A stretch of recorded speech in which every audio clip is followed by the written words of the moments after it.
actually here with Sirius Talis Moon, and I'm doing the financial astrology for August, and this is taking a deeper perspective, which is also tending to the wealth blocks that are being triggered. Because every hard aspect that's triggering unexpected purchase, unexpected loss, or unexpected gain, okay, or long-awaited gain, any such transit is pressing on a wealth point, even if it is an incoming money, okay? For example, imagine that you would be, if you are indebted, you will be not only absolved of debt, but also very wealthy within this month. Okay, do a little bit of thought practice and begin to work on what is this stirring up in you. Okay, so let's say you were completely financially free today, right now.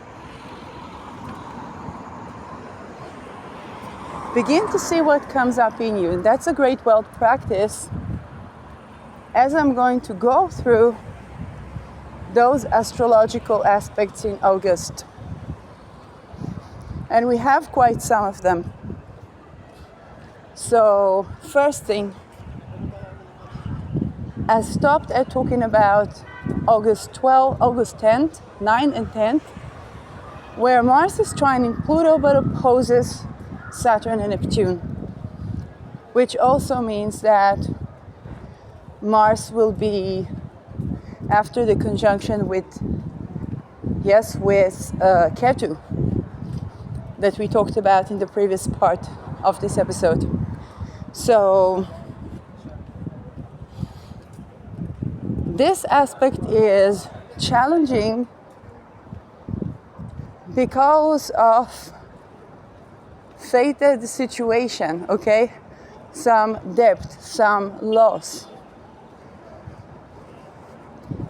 And I also addressed, or some fraud, okay, as well. So I also addressed what are the wealth blocks. I talked about Saturn and Neptune, and I talked about Mars, which pertains directly to our sovereignty and sexual energy. Now, Mars rules Saturn and Neptune. And we talked about the fact that while the brotherhoods that run the economy, the banking elite and so on, they have magical practices that both imitate or try to come into the presence of the womb, okay, what I call the Seder Fader, which is a very good practice. Being with the void, all those practices are excellent. However, they also have a feminization ritual, a humiliation ritual. I'm talking about men and men, men and boys, boys to boys, and so on. And those rituals, what they do is equivalent to that advertisement against smoking that was showing a cigarette falling like, a penis. Now, being a sex-positive person, those things sometimes show of attunement and not of sexual dysfunction. That being said, when people go and develop these rituals, basically what is being created in their mind is a wealth block through the sexual energy. So that they think that they need to enslave others in order to A, get an orgasm, and B, get wealth. Okay, now that is a wealth block that's being triggered on August 9 and 10 and affects all of us. So if you listen to me thinking, I'm a woman, that doesn't affect me, well, Answer yourself. Mars rules the bloodline, it rules the sexual organs. Are you surrounded with people? Are you trying to have an orgasm with a person in those brotherhoods? Perhaps you are the residue, or perhaps you were sexually violated or have violated sexually, which also happens. And that is affecting, okay, not only your ability to orgasm, to enjoy sex, but also your passion, your drive in life. And I mean the drive that is from a positive drive, not from vengeance or from frustration. Now, by all means, if you're frustrated, better succeed. If you're feeling vengeful, better build yourself up and take others down. But what about the drive that comes of passion and dedication? At the opposition of Mars and Saturn, Neptune, we have a trigger point around that. That can look like our wealth, if our motivations, if how we make our money is not from that drive and dedication, that can look like a wealth block. Now, sexual boundary violation creates both hypersexuality, where a person does not have the self-trust because they feel there's no agency in their own sexuality, and the opposite, which is something dormant. Both cases do not actually activate wealth. They can activate a lot of impulsive purchases, but not wealth that stands the test of time. Because something is missing, which is sexual sovereignty, identity, and autonomy, that is both built by and is building a healthy sexual drive and a healthy energy drive. And a passionate endeavor that stands the test of time. Okay, the dedication. So August 9th and 10th, as a collective humanity on Earth, each and every one of us, regardless of gender and bloodline, also bloodline misconceptions, is a big Mars wealth block, because Mars rules the blood and Saturn ancestry is for bloodline.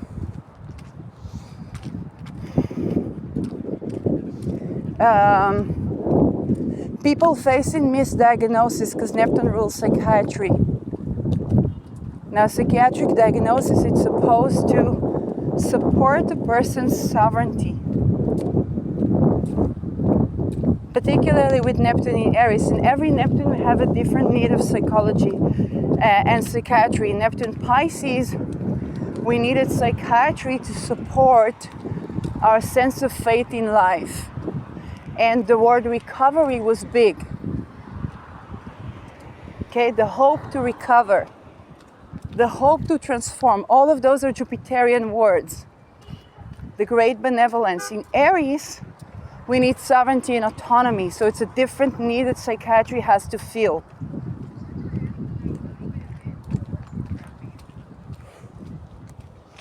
And so the practice has to update itself. For example, Neptune Pisces psychiatry began to be more holistic, to the point that we got to speak of open dialogue as with housing first as a treatment method of psychosis, which basically means house the patient, a supposedly schizophrenic patient, independently of ability to work, and when they start speaking, believe them, so they begin to be more coherent.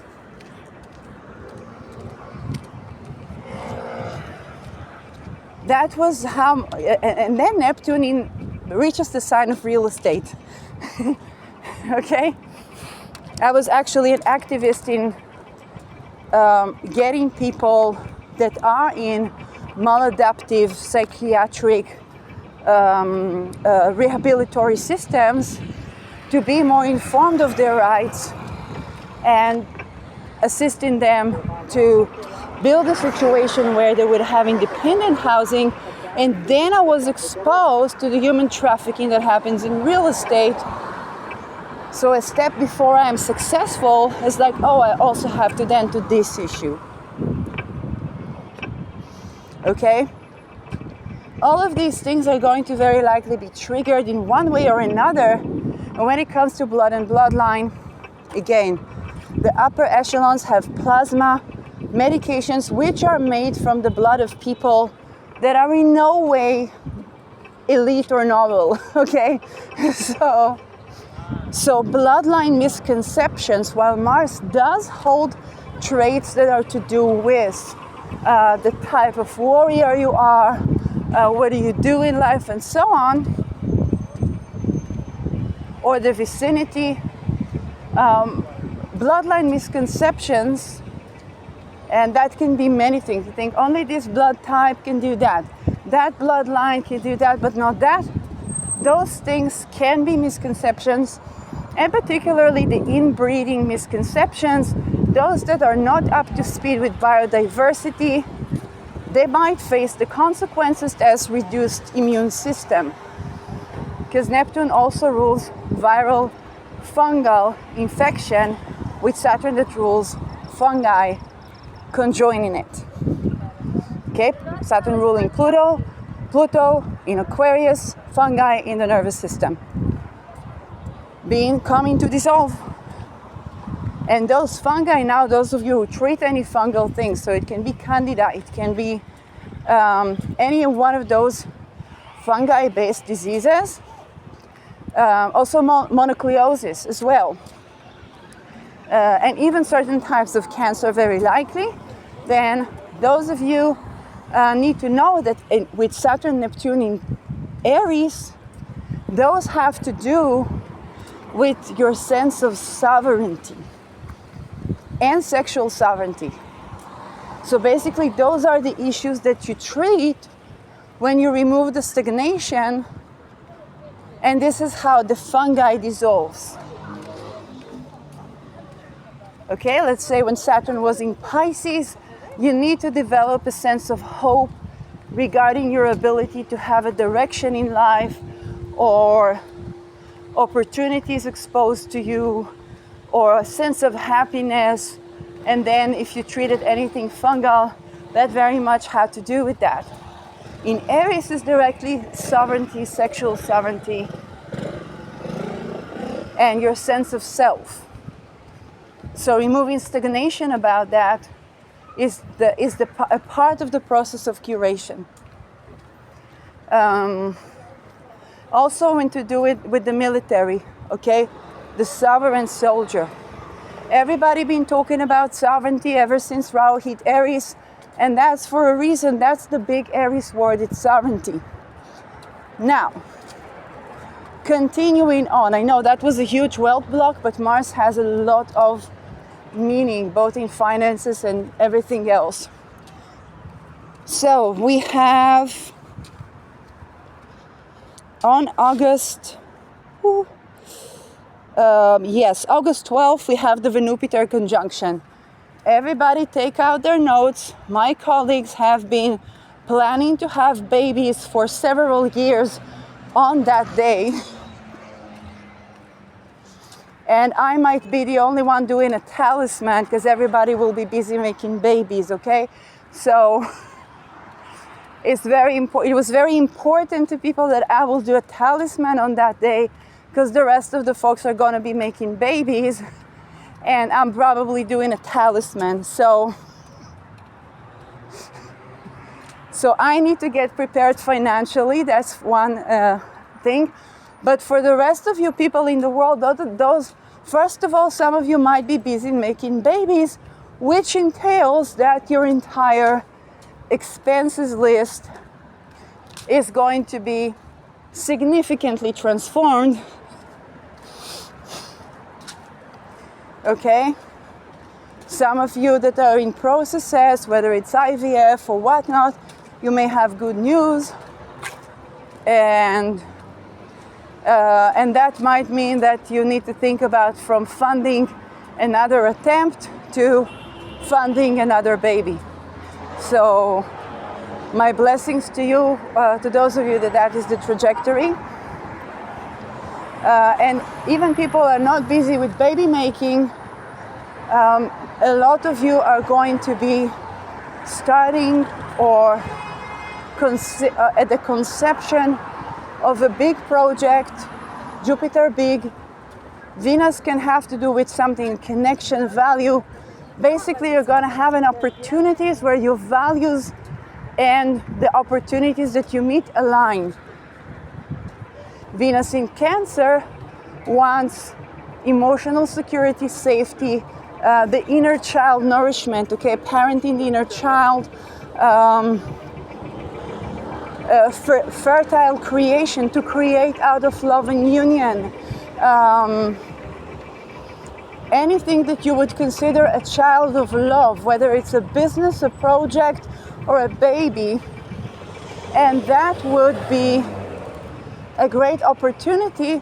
And this opportunity will also mean that you very likely are going to be very optimistic about your bank account, because those are still square in Saturn. Okay, the separating from the square to Saturn, which means that we are very likely to be more optimistic than our bank account, and yet that is of vital importance, because this is where we are creating something beautiful.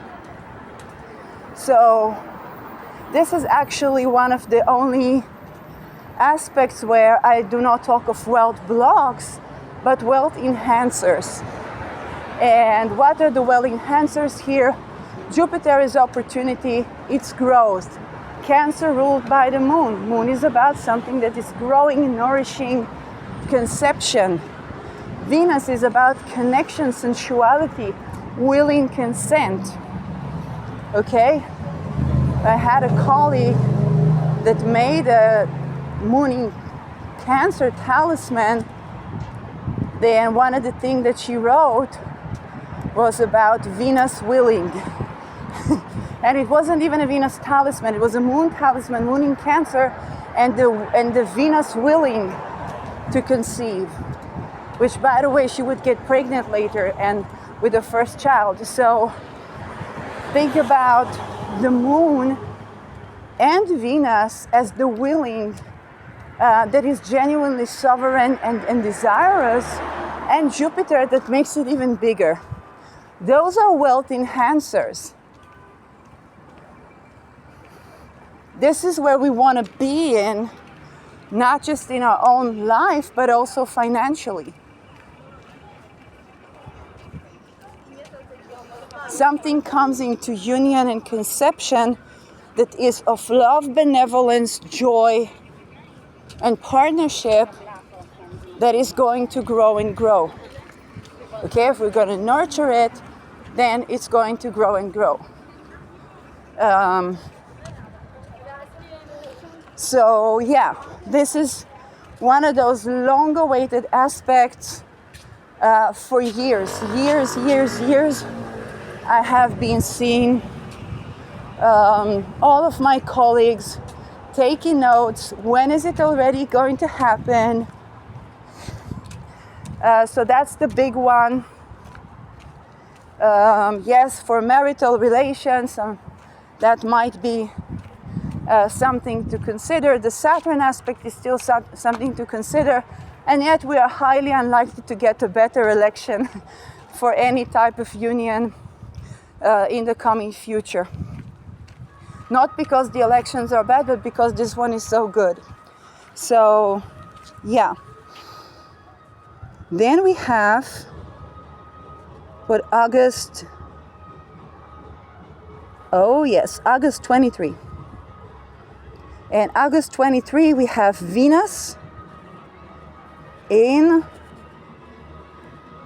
Venus Chiron. So this is Venus Chiron hard aspect. And Venus is squaring Chiron, part A. Venus squaring Chiron.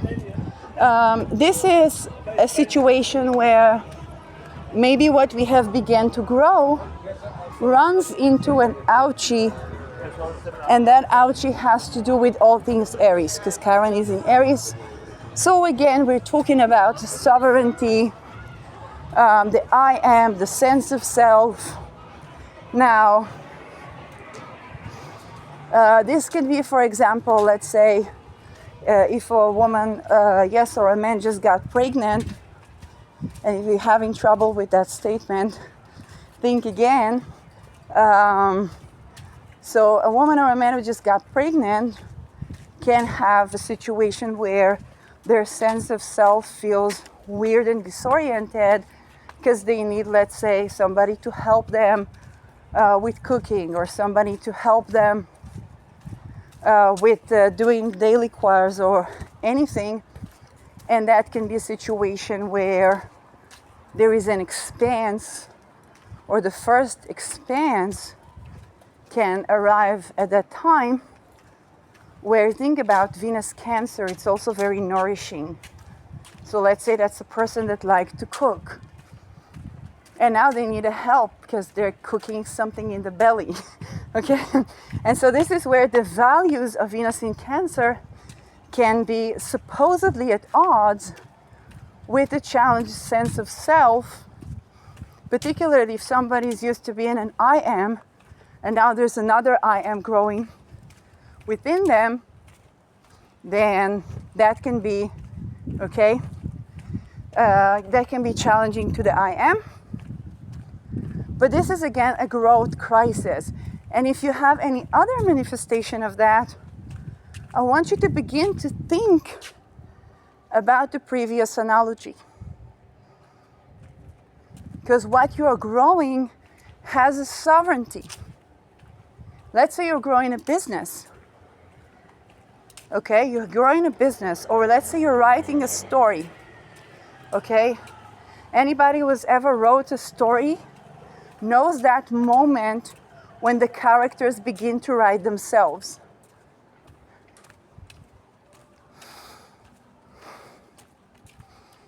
Okay, or when you open a business, and if you're authentic to yourself, that business begins to have an I am.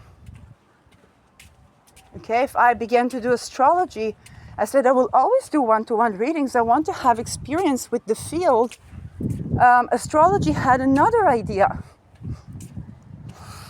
And that sovereignty of what I do and the sovereignty of who I am began to take place. And sometimes there can be a growth crisis of even the sense of self, because Mars is about doing, and Venus in Cancer is about feeling, okay? It's not being like Taurus, but it's definitely about the feeling, okay? Venus in Cancer is I feel, Venus in Aries is I do. Or I am, therefore I do. But in Cancer, it's like I feel. There is not even I am, therefore I feel. That can be Moon in Aries. Or I feel, therefore I am. But it's simply about sensing, emoting, and creating. So in essence, the challenge between the square of Cancer and Aries is, first of all, the challenge of being as doing, or creation as an action, and creation as conception. Both are cardinal. Aries is taking the first step, and Cancer is conceiving.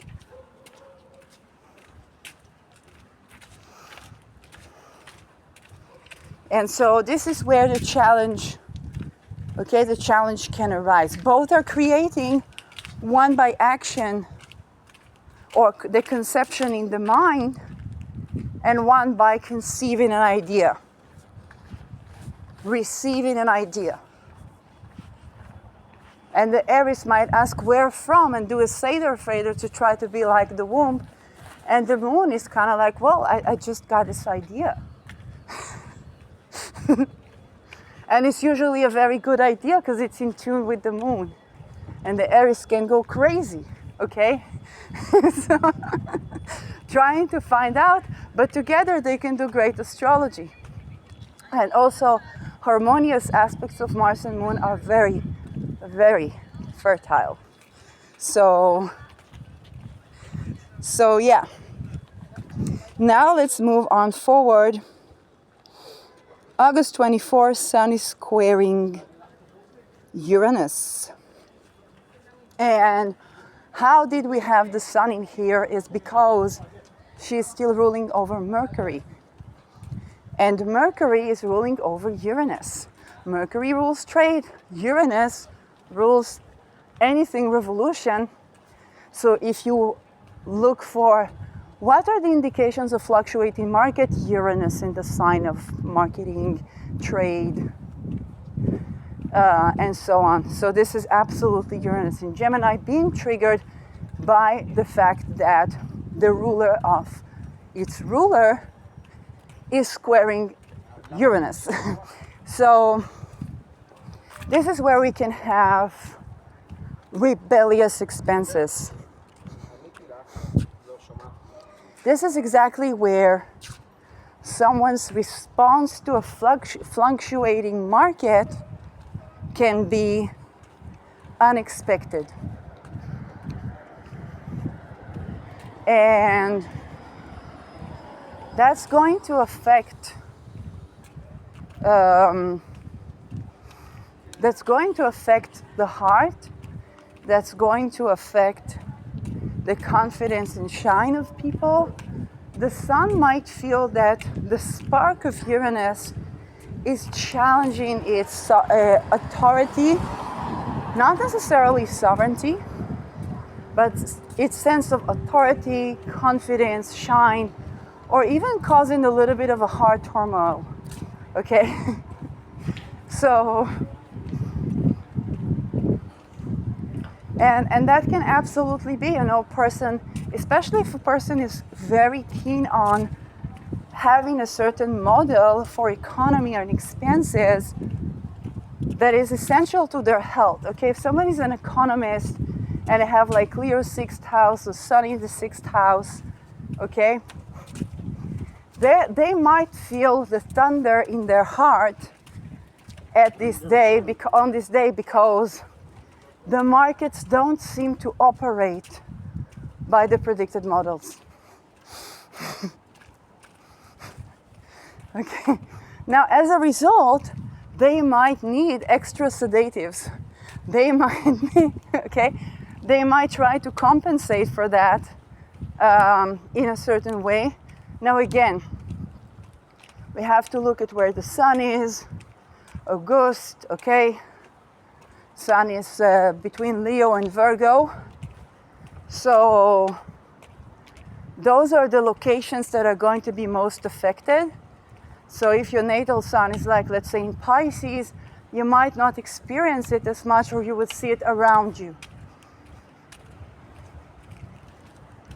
But for everybody who has their Sun, their sense of authority, their confidence related to predicting markets correctly, this is going to be either a heartbreaking day or a very shocking day. Okay?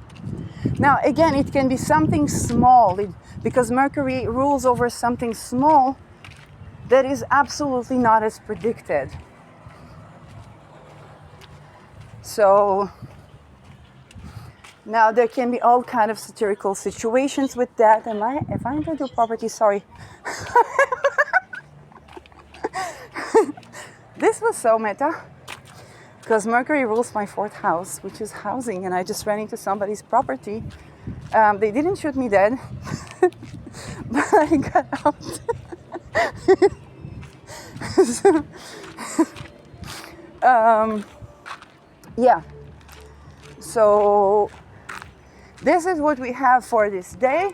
I'm not saying there's going to be financial crisis or market crash, or not at all. Just something that is small and completely not likely. Just what happened right now, okay? I think I go to a street and then I'm like, oh, it's somebody's property. but economically. And they didn't shoot me dead because I'm not in the United States or something. So August 24. No, now August 26. This is where we have Lilith in a square relation. Mercury in a square relation to Lilith. And Mercury square relation to Lilith, again, unexpected trade fluctuations or expenses that are due to, because of, as a compensation for lack of sexual sovereignty, or that being in sexual sovereignty requires for certain expenses that we might not be able to afford. Again, Lilith Scorpio. And here the wealth block, okay? If I addressed previously, the wealth block of the sun is about being able to be an inspiration and being able to feel confidence. And that might even be because the sun is a luminary and Uranus is a science, it might be that the person feels unconfident by the fact that astrology exists and can predict something, okay? So it can be different for different people. But this is also where paternal lineage should be addressed. And what we consider as authority, even so much to the democration question of science. What is science? Because sun is a luminary, it deals with what we can see and observe, and Uranus is the patterns that are difficult to predict.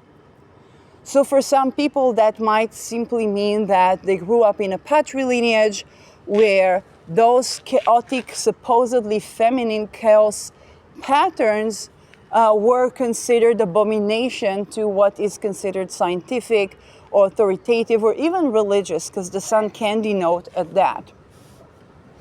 And so again, the wealth block is around being able to be an inspiration and to stand in our own shine and confidence, even when somebody rebels against that, and yet to be able to accept that people have their own personality.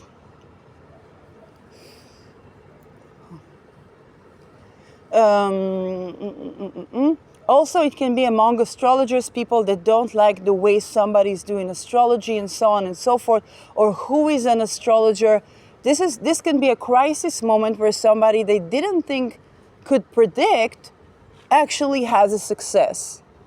And that can be a crisis, or it can be that a prediction went wrong. Okay, when Pluto ingressed into Aquarius, my prediction that we're going to have a complete banking collapse it was totally not happening. But then I said, well, that must be because the wealth is moving to Neptune. Neptune ingressed into Aries, and we had the tariffs, which was definitely a big move, and the 5% of NATO, which is going to affect the entire economy in ways unforeseen, but I cannot talk about the everythingness of it from... I just say think Saturn, Neptune in Aries, and all the signification holistically. So those are the wealth blocks that are to be addressed, okay? If you're too rigid about how do you define science or who do you define as authority, you might be heartbroken at this time. So the next up is, yes, Mercury squares Lilith.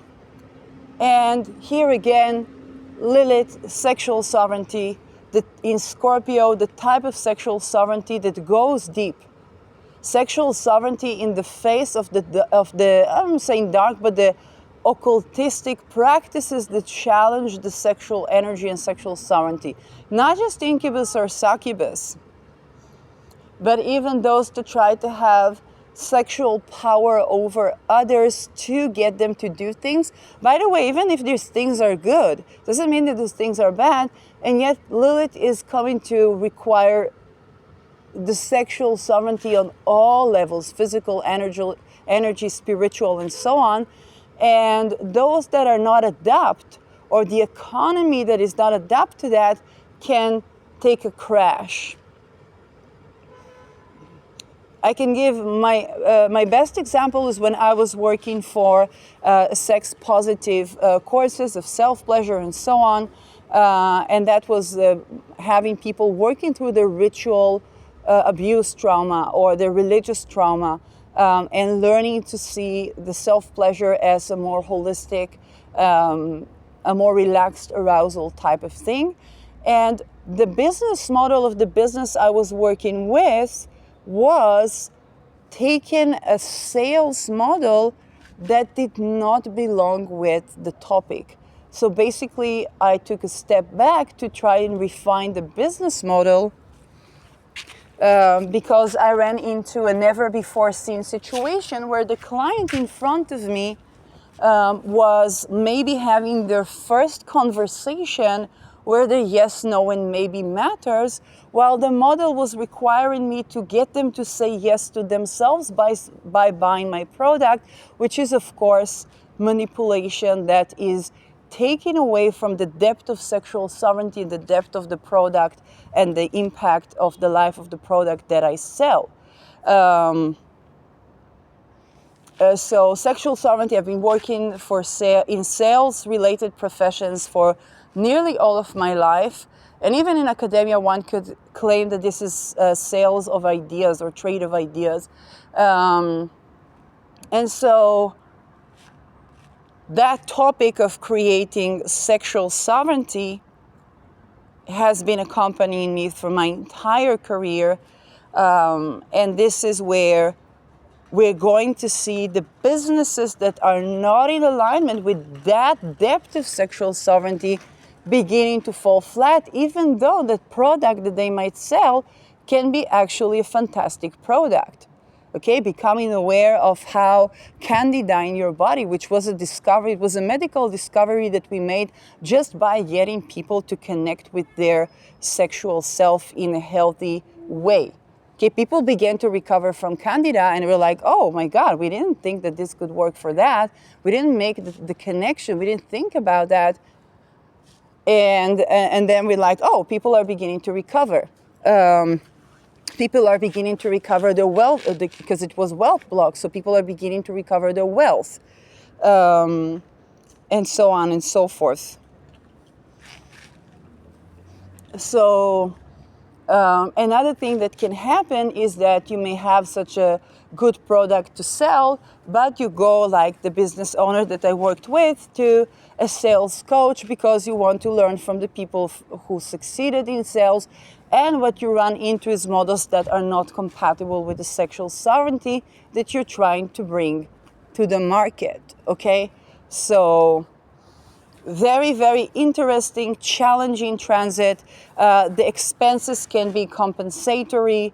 So again, it can be people that are having an urge to buy something and they would need to look deeper where that urge came from, whether the product is good or not. It can be a challenge in sales because of those models, and it can be, many other things. Next up, where are my napkins? Ooh. So next up, I wrote it on a napkin. The dedication, August 27, Venus opposing Pluto. So we are approaching to the Sun opposition Pluto this month, and the Venus opposing Pluto is again something that happened once in a year and a half, year and a couple of months, and this is the almost biannual time of, how do you say once in like 15 months or so? Yes.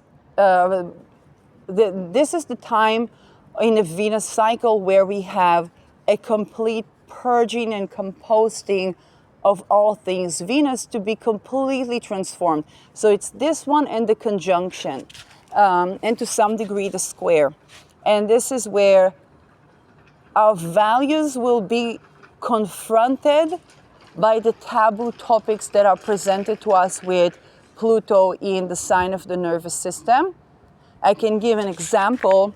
When I began to listen to survivors of satanic ritual abuse, I was informed that they torture children. The children are raped, and then they also have those that are not expandable. They are mind controlled, and they're mind controlled to plant urges in grown people that were also tortured, otherwise it wouldn't work that well, to do sexual things that are harmful to those children, so that would be caught on tape, and so that those people could be extorted, or to plant urges in them to do things for the network and so on. And this was complete new shocking information that posed a lot of challenges to how we treat topics of pedophilia, extortion cults, and sexual violence particularly towards children. Right? It's obviously, I hope it's still obvious, it's not okay to rape a child. And this is where Pluto in the sign of the nervous system goes to the nitty-gritty of the core of the problem, so that we can tend to that and compose things into a better reality. Venus opposing Pluto is informed with such information. On a fiscal level, it means that our values are completely transformed. So let's say, yes, it will be opposing from Leo. So let's say you invest in your branding, okay, social media branding, you invest in your branding and so on and so forth, and then you have a Balenciaga scandal. By the way, this one can absolutely be a Balenciaga type scandal. For those who don't remember the Balenciaga scandal, they had advertisement for their line of clothing that included pedophilia motifs and puppeteering of children and sexual presentation of even puppets. And that Balenciaga scandal caused people to burn their Balenciaga clothing. So I predict we're going to have another one with another type of fashion brand on this August. And this can definitely be the reason that, let's say you finally bought your Balenciaga jacket or something like that, or something that you may have been dreaming of, and you got that done, and then you see that, oh, there's that scandal, and you can't, and you burn off, okay, what you purchased. So that can be a loss because our values are being transformed. And here the wealth block is actually the taboo topic, the ability to talk about taboo topics, and the lack of information that we had, because Pluto is in the sign of science and information, the lack of information that we had regarding the sovereignty or the sense of self. So it can be the nervous system and the sense of self. Okay, people can hack into nervous systems, and they use trauma to do that. This is what mind control essentially is scientifically. So, as a researcher that based the scientific foundations for what I'm talking about, all using declassified CIA articles and ESP articles and sensory-related articles, you can imagine the challenges that I had undergone in my life as a researcher and a scientist and as a person. So the wealth blocks might be, very simply put, existential crisis. This is, by the way, one of the biggest challenges to psychology and psychiatry. The question of what is after life. For example, with Neptune in Pisces, going to psychiatry again, Neptune in Pisces, we had the question of the afterlife and the philosophical views posing a threat to the credibility and effectivity of the psychiatric profession, and causing people to go either materially dogmatic or completely spiritually bypassing or the juxtaposition of both, okay? And that can be such a situation because with Saturn conjoining Neptune, we may have a challenge of understanding willing consent, the nervous system, the sense of self,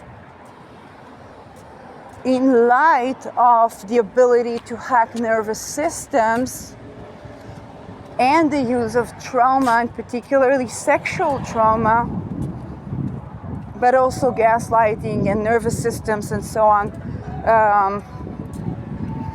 Yes, harassment and so on, to get people to be mind controlled. And so again, awareness is power. There are many other points of interferences, but this is where we have a wealth block that actually is the psychological abuse and psychic abuse that the world is facing. Another wealth block can be sense of self-love and worthiness, which is Venus in Leo, okay? Feeling comfortable with being the center of the show and to be appreciated and honored and receive attention. Basically being the leader, being the star of the show, being the influencer, and being extrovertly fashionable. So this could be a wealth block to some. And for example, for people like me who are not particularly into brand deals and brand clothing, the Balenciaga scandal reached my eyes because it was that huge. Very likely there were other smaller scandals that I was not even informed of because I was not buying brand clothes to begin with. Okay, so it's not necessarily a wealth block, but when it comes to Venus wealth blocks, they have to do with our self-worth. Now, Venus in Leo can be very much attached to notions of respect that are not in alignment with the nature of Venus, because Venus here is in sextile relation to Libra, but in square relation to Taurus. And so she would look for science shows, research shows the sense of satisfaction of women that don't have a career is lower in comparison to. But it won't be, well, if I reach out between my legs and I smell it and I taste it, it smells way good when I'm in willing consent. It smells ugh when I'm not. And if I'm in a job and that doesn't smell good, I need to be in some other place. That's Venus in Taurus. Okay? So you think about the Venus in Libra would read the research and try a meditation, where Venus in Taurus would try something that activates the sensory perception in a very embodied way. So the wealth block here can be that the notion of respect is based on outdated research. Okay? Very simply put, think about it. If you didn't know that, let's say, a woman, for example, the way of Venus Leo is if she would hear about, oh, research shows that ladies that are being sexually abused can turn hypersexual, which means they are less discreet about their sexual encounters, okay? Where Venus in Taurus would simply be, well, I'm not in attunement to my own sensual orgasmic self. I need to do something about that. Okay, I have natal Venus in Taurus. This was what I thought when I was psychically raped. Okay, I was like, hey, I'm not enjoying that. I was attracted to that person before. What's missing? And trying to complete what is missing and see, okay, how do I get? But I also see that there was something in me that to begin with was not truly connected with my own orgasmic self. So something is missing. and that dissociative wall began to unravel, and actually I experienced what people describe as close to deed. It was not full-blown deed, but this is what a Venus-Taurus experience would be like, where a Venus-Libra would wait for the research. It's like, where are you going to find the research that proves that when to study gender, many women need to traffic themselves? So this is the wealth block when it comes to Venus Leo that is reliant on the Venusian research rather than an actual sense of embodiment, and their sense of respect is reliant on what is visible. So to look respectable, it is important to have an open heart, and honoring Venus in Leo has more access to that, but when it doesn't happen, she will just begin to think of herself as like not having respect, or trying to work on the respecting herself issue rather than trying to see at what is actually going on, okay? Because it's the sun.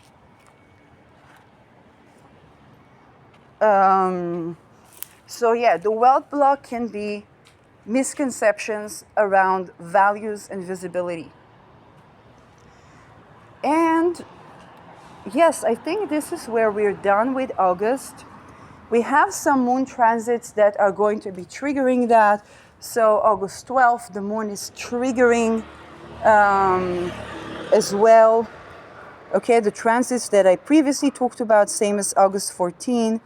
And August 16, the moon is ingressing into Gemini. So then we will have moon conjoining with Uranus, which simply means that we're going to manifest more of those unpredictable Uranus aspects. And then August 18, we have the moon ingressing to Cancer, which means that it's going to activate the Venus-Jupiter conjunction square Neptune and Saturn, and all the good stuff that we said about that. And last but not least, August 29, we have the moon conjoining Lilith in Scorpio, which is going to further accentuate the themes of Lilith in Scorpio, because the moon is so emotional and because Scorpio is the most challenging place for the moon. Hello. Then this is, yes, this is where we are going to be seeing basically the compensation mechanisms for being emotionally confronted with whether we are sexually sovereign or not on an energy level. Okay? And all the compensations around that. So it goes to many places, but it definitely can go to financial situation as well. Those who are dealing, trigger point, with any eating disorders, this can be a huge trigger to wanting to purge. So it can both be the purging that comes with binging, or if it is anorexia, or any type of eating disorder, okay? That there is the desire to purge, and also there is the desire with the moon, there's the desire to accumulate. So both of these can absolutely bring a binge. Okay, so this is August 29, it's several hours, and this is where one can be triggered. Now, when you know to predict those things, then this is where you begin to also have a better self-appraisal of the non-linearity of recovery, because sometimes you would say, oh, I'm recovered, this is past me, and then there is such transit that triggers this again. So you understand what is being triggered, and also the rarity of the transit can help you to understand if you're going through a certain trajectory of recovery regarding this issue, okay? And of course, that has an effect on the finances. With binging, people need to throw the food that they just bought, and sometimes to even throw all the food in the kitchen and then buy anew. So that can absolutely be affecting. Another thing that can occur is other purchases. Okay, other purchases going to trigger the Mars, and you might want to buy, I don't know, excessive clothing, or you might want to buy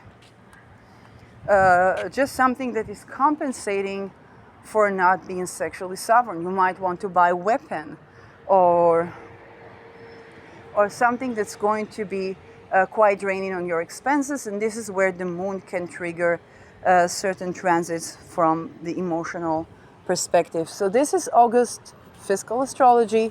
I hope you enjoyed. This one also was tending to the core issues behind them and the wealth blocks and the wealth enhancement regarding that, which I believe currently you might not find anywhere else.